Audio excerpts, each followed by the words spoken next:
நாங்கள் டாக்ஸிக் தாங்க. இப்போ அவரோட கடைசி படம் இதுதான் சொன்னார். அப்பத்துலேருந்து அந்த படம் எப்போ ரிலீஸ் ஆகும் அதை பார்க்க வெயிட் பண்ணிட்டு இருந்து போனோம். நாங்கள் டாக்ஸிக் தாங்க. படம் இப்போ வந்து ரிலீஸ் ஆகுமா ஆகாதா, எலெக்ஷன் முன்னாடி தான் ரிலீஸ் ஆகி ஆகணும், இல்லைனா எலெக்ஷன் டேட் அனௌன்ஸ் பண்ணிட்டாங்கன்னா அதுக்கப்புறம் தான் தள்ளி போகும்னு தெரிஞ்சு என்னடா ஆக போகுதுன்ட்டு காத்துக்கிட்டு இருக்கேன். நாங்கள் டாக்ஸிக் தான். விஜய் நான் ஃபேன்ஸ் மட்டும் இல்லை, எல்லா பப்ளிக்குமே எப்போ வந்து படம் ரிலீஸ் ஆகும், அவரோட கடைசி படத்தை தேட்டரில் பார்க்கலான்னு காத்துக்கிட்டு இருந்தேன். நடுவில் நடந்த அந்த ருச்சி பாலிடிக்ஸ்னால ஜனவரி 9 ரிலீஸ் ஆக வேண்டிய படம் இப்போ எப்போ ரிலீஸ் ஆக போகுதுன்னு தெரியாது. ரிலீஸ் ஆகுமா ஆகாதா, எலெக்ஷன் டேட் அனௌன்ஸ் பண்ணிட்டாங்கன்னா படம் ரிலீஸே ஆகாது, எலெக்ஷனுக்கு அப்புறம் தான் ரிலீஸ் ஆகும், என்ன ஆகுமோ ஏதாகுமோன்னு வெயிட் பண்ணிட்டு இருக்கேன். நாங்கள் டாக்ஸிக் தான். படம் ரிலீஸ் ஆகாமல் சிங்கிள் ரிலீஸாக பராசக்தின்ற படம், Hindi imposition, DMK government backing, most successful female director in India, அவங்களாம் வச்சு எடுத்து படம் வந்து அந்த அளவுக்கு போகலை. நம்ம சுதா கங்கோரா மேம் வந்து அதுக்கு காரணம் விஜய் ஃபேன்ஸ் தாங்க. எப்படி சக்ஸஸ் மீட் அட்டன் பண்ணிட்டு அடுத்த நாள் வந்து படம் ஓடாது காரணம் விஜய் ஃபேன்ஸ் தான், அவங்களோட ரவுடிசம் தான், அவங்களோட கூனிசம் தான், அவங்க தான் வந்து இப்படிலாம் பண்ணிட்டாங்க, டேரக்டாக ஆர்டிஸ்ட்டை வந்து அட்டாக் பண்ணுறாங்க, படத்தை வேண்டிட்டே வந்து ஓட விடாமல் பண்ணிட்டாங்க. யார் சுதா கங்கோரா? மணி சார் கிட்ட 7 வருஷம் வந்து ஒரு அசோசியேட் டைரக்டராக ஒர்க் பண்ணி 2008 ஃபர்ஸ்ட் டெபிட் ஃபிலிம் வந்து இது பண்ணுறாங்க, ஒரு காமெடி ஃபிலிம். எல்லாரும் வந்து இறுதி சுற்று தான் அவங்களோட ஃபர்ஸ்ட் ஃபிலிம் நினச்சிருந்தீங்கன்னா கிடையாது. அவங்களோட ஃபர்ஸ்ட் ஃபிலிம் வந்து ஆந்திராவில் ஒரு காமெடி ஃபிலிம் வந்து இது பண்ணியிருந்தாங்க. 2009 துரோகின்ற தமிழ் படத்தை வந்து அவங்க டைரக்ட் பண்ணியிருந்தாங்க 6 long years. அதுக்கப்புறம் ஒரு ஸ்போர்ட்ஸ் ட்ராமா பாக்ஸரோட ஸ்டோரி அப்படின்னு சொல்லப்படுது. பட் ஆனால் அது எந்த அளவுக்கு உண்மைன்னு தெரியல. ஆனால் அவங்க வந்து இல்லை என்னோட ஸ்டோரி தான் அது, அவங்க வந்து கதை கேட்கும்போது நான் வந்து எக்ஸ்பிளைன் பண்ணிட்டு இருந்தேன். பட் ஆனால் அதை அவங்க ஸ்க்ரீன் பிளேவாக எடுத்து இப்போ அதை அவங்க படமாக பண்ணியிருக்காங்க. நான் வந்து நிறைய இன்டர்வியூஸில் வந்து அவங்க சொல்லியிருக்காங்க. அதுக்காக அவங்க மிரட்டவும் பட்டாங்கன்னு அவங்க வந்து வருத்தத்தோடு சொல்லியிருந்தாங்க. அந்த படம் வந்து ரிலீஸ் ஆச்சு. பான் இந்தியா அளவில் அவங்களோட பேர் வந்து சொல்லப்பட்டது. ஃபிலிம்ஃபேர் அவார்டும் அந்த படத்துக்கு வந்து அவங்க வாங்கினாங்க. தென் கோபிநாத் சாரோட பயோபிக்கை அவங்க வந்து சூரிய ரிப்போர்ட்ன்ற படம் மூலிமா எடுத்திருந்தாங்க. அருமையான படம், அட்டகாசமான படம், தரமான படம். பட் ஆனால் கோவிட்னால பிரைமில் தான் ரிலீஸ் ஆச்சு.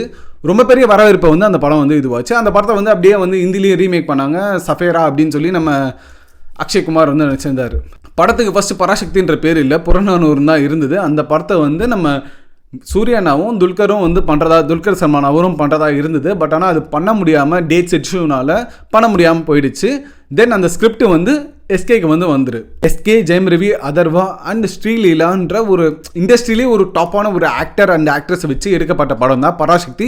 200 கோடி மதிப்பில் எடுக்கப்பட்டதுன்னு சொல்கிறாங்க. இப்போ இந்தி இம்போசிஷன் அந்த ஒரு ஃபைட்டை வந்து 3 விதமாக பிரிக்கலாம், 3 பேஸாக வந்து பிரிக்கலாம். அது 3rd பேஸ் தான் வந்து ரொம்ப ப்ரூட்டலான ஒரு பேஸ். அதை மையப்படுத்தி எடுத்த ஒரு படம் தான் பராசக்தி. நிறைய இளைஞர்கள் தீக்குளிச்சு இறந்துருக்காங்க, உயிர் தியாகம் பண்ணியிருக்காங்க. இந்தி இம்போசிஷன் வந்து நம்ம இதில் இருக்கக்கூடாது, நம்ம தாய்மொழி தான் இருக்கணும்னு சொல்லி ஷுவர் ஷாட் ஹிட் அப்படின்ற மாதிரி ஒரு படத்தை தான் வந்து எடுத்திருக்காங்க. இந்த மாதிரி கதை எடுத்தா கண்டிப்பாக ஹிட் ஆகிடும் அப்படின்ற ஒரு ஸ்டோரி தான் இது. எப்படி சொல்கிறேன்னா, இந்தி இம்போசிஷன் யாருமே வந்து தமிழ்நாட்டில் இந்தி அக்செப்ட் பண்ணிக்க மாட்டாங்க, அக்செப்ட் பண்ணிக்க போகிறதும் கிடையாது. நாங்கள் விரும்பி படிப்போம், ஆனால் அதை நாங்கள் படித்தாகணும் நீங்கள் சொன்னால் அதை எங்களால் படிக்க முடியாதுன்ற மைண்ட் செட்டில் தான் எல்லா தமிழர்களும் இருக்காங்க.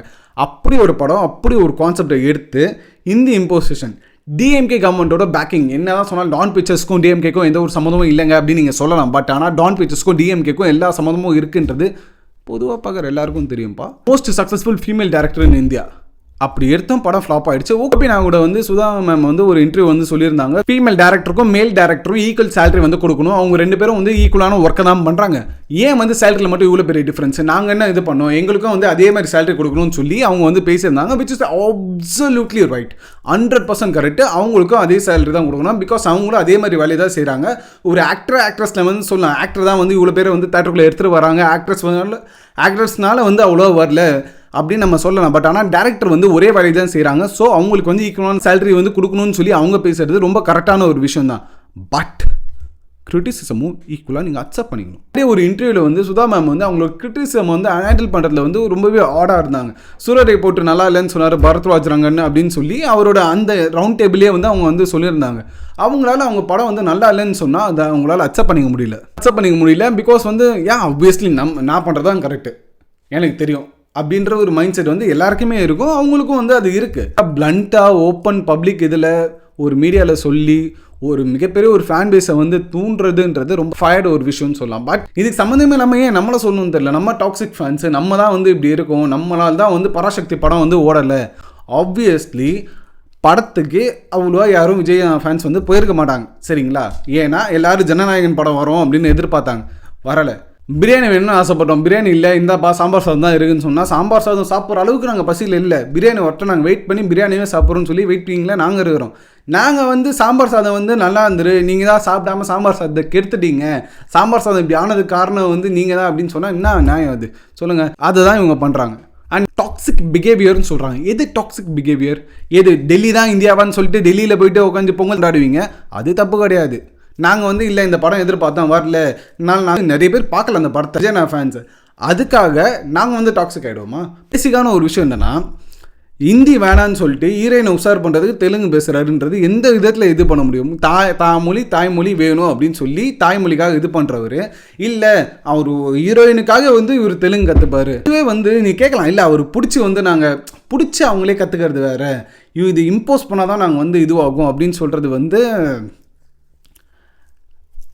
வாதத்துக்கு வேணால் கரெக்டாக இருக்கலாம். பட் ஆனால் பார்க்கும்போது கொஞ்சம் ஆக்வர்டாக தான் இருந்துரு. வந்து இப்போ டாக்ஸிக் ஃபேன் நீங்கள் வந்து டாக்ஸிக் ஃபேன்ஸு, நீங்கள் தான் வந்து இந்த படத்தை வந்து ஃப்ளாப் ஆகிட்டீங்க, படம் வந்து இப்படி வந்து பர்சனல் அட்டாக் பண்ணக்கூடாது. பர்சனல் அட்டாக் யாரையுமே பண்ணக்கூடாது. எந்த ஒரு ஆர்டிஸ்ட்டையும், எந்த ஒரு ஆக்டரையும், எந்த ஒரு ஆக்ட்ரஸையும், எந்த ஒரு டேரக்டரையும், எந்த ஒரு ப்ரொடியூசரையும் பர்சனல் அட்டாக் வந்து பண்ணக்கூடாது. இது வந்து 100% அக்ரீட் தான்.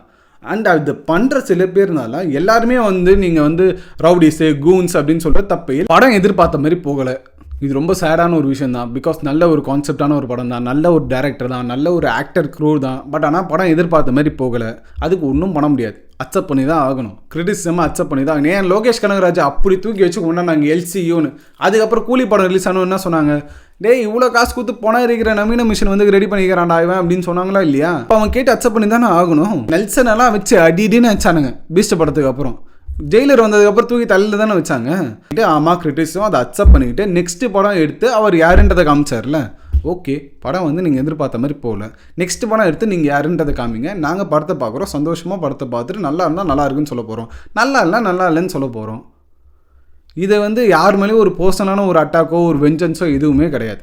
நெக்ஸ்ட்டில் வந்து நிறைய பேர் வந்து பர்சனல் அட்டாக் பண்ண தான் செய்கிறாங்க, அது இல்லைன்னு சொல்லல. ஆனால் அதுக்காக எல்லாரும் தப்புன்னு சொல்கிறது, எல்லாரையும் ரவுடின்னு சொல்கிறது, எல்லாரையும் கூணுன்னு சொல்கிறது ரொம்ப தப்பான விஷயம். அது பண்ணுறது மேபி நீங்கள் படம் எடுத்த ப்ரொடியூசரோட சொந்தக்காரங்களோட கட்சியாக கூட இருக்கலாம். நீங்கள் வந்து ரொம்ப ஒரு ரெஸ்பெக்டபுளான ஒரு டேரக்டர், ரொம்பவே வந்து உங்கள் படங்களை அட்மையர் ஆகி நாங்கள் பார்த்துருக்கோம். ஒரு ஃபீமேல் டேரக்டராக நீங்கள் வந்து இப்படி நிற்கிறது நிறைய வந்து ஒரு ஃபீமேல் டேரக்டர்ஸை வந்து ஒரு பூஸ்ட் பண்ண, ஓகே அவங்கள மாதிரி நம்ம வரணும் அப்படின்னு சொல்லி பூஸ்ட் பண்ணோம்.